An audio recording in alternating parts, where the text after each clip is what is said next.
Mi nombre es Miriam García y les voy a hablar sobre el tema de qué piensan los coreanos sobre los estereotipos coreanos. Todo esto en el marco de la teoría de la representación social de Moscovici. Bueno, para empezar, el término representaciones sociales surge dentro del marco de la sociología, pero después se va a esbozar dentro de la psicología social. Las representaciones sociales se dan en el contexto social, en la interacción misma de los individuos. Es la forma de entender y categorizar el mundo que nos rodea, es decir, el conocimiento del sentido común o pensamiento natural, como se le conoce también, constituido a través de las experiencias, del conocimiento que recibimos a través de las tradiciones, de la educación y también de la cultura. Para Moscovici, las representaciones sociales son modalidades particulares del conocimiento que tienen la función de elaborar comportamientos y la comunicación entre los sujetos. Estas representaciones sociales son una forma de conocimiento social dado a través del contexto donde se sitúan los individuos y los grupos, a través de la comunicación que se establece entre ellos y también a través de la cultura que les rodea, los valores y las ideologías.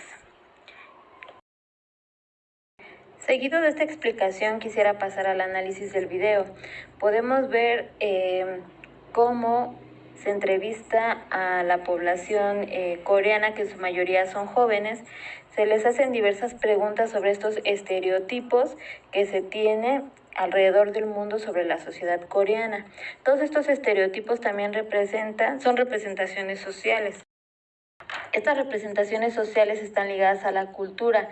Parte de esto es porque los medios de comunicación han transmitido estas representaciones y se han encargado de mostrarlas al mundo. Un ejemplo de ellos es la pregunta que les hacían acerca del kimchi, que es una comida tradicional coreana. Muchos de ellos decían que realmente no es que todos en su casa tengan ese tipo de comidas, pero que sí es una comida muy representativa. Pero para el resto del mundo nos hablan sobre el kimchi y inmediatamente miramos hacia Corea y sabemos o pensamos por este tipo de representaciones que tenemos, que nos hemos creado, que todos realmente sí consumen esta comida que es muy tradicional de aquel país. Otra de las preguntas tenía que ver con esta obsesión sobre los grupos de K-pop y realmente los jóvenes, que en su mayoría fueron los que estaban entrevistando, que realmente no es así. O sea, sí existe esa parte, pero digamos que no es una obsesión en la mayoría de la población. Lo que pasa es que esas representaciones el resto del mundo las hemos tomado porque eso es lo que se nos ha transmitido o es lo único que hemos podido ver de esa cultura. En realidad, los grupos de K-pop realmente se han vuelto una obsesión quizás en otros países, tanto de Latinoamérica como de Europa, pero ha sido por la gran difusión que le han hecho los medios de comunicación.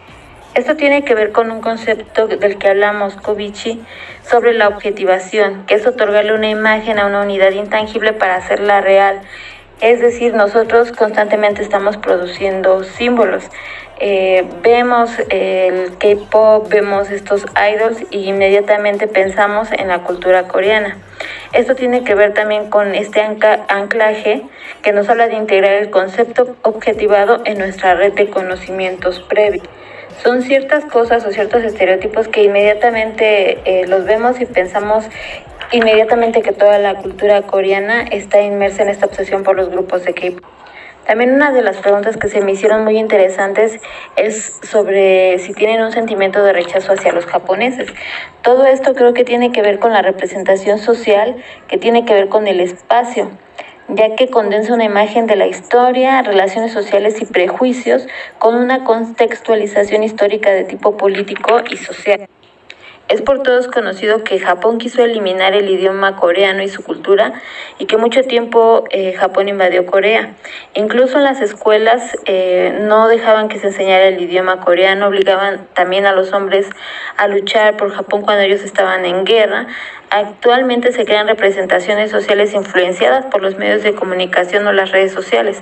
En Corea se hacen críticas hacia el país de Japón y viceversa, dejando entrever un supuesto de resentimiento, pero en realidad al entrevistar a la sociedad coreana, sobre todo a los jóvenes, estos no muestran una percepción negativa del pueblo japonés, aunque lo que sí es muy real es que los medios de comunicación sí pueden influir en esta percepción en el pueblo coreano. Quizás generaciones mayores a los jóvenes sí tienen este sentimiento todavía de resentimiento, ya que también hay historias de tragedia que se han contado de generación en generación sobre todo lo que Japón hizo en Corea.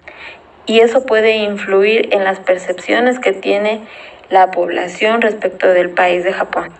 También una pregunta muy interesante fue acerca del racismo en Corea, que si bien es cierto no es un racismo, digamos, radical, pero sí no puede negar que no existe. La mayoría de la población coreana son pues de tez blanca y los estereotipos que vemos en la cultura, sobre todo en el K-pop y los doramas, dejan ver siempre que ellos tienen una piel perfecta y clara.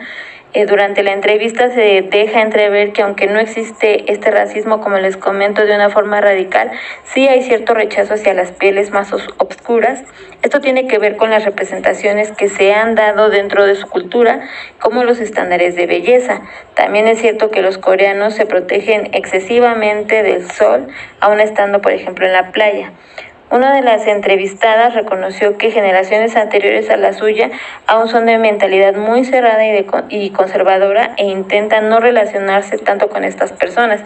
Incluso ella mencionaba que cuando suben al autobús pues tratan de alejarse y de no tener contacto con este tipo de personas. Para finalizar, nosotros desde este lado del mundo hacemos representaciones sociales, interpretamos su realidad a través de los intercambios culturales que tenemos, creamos representaciones, imaginamos a través de las relaciones con los productos que ellos nos venden, como la música, como las series de TV, como las noticias, etcétera. Muchas de estas representaciones las hacemos en función de la cultura. Gracias.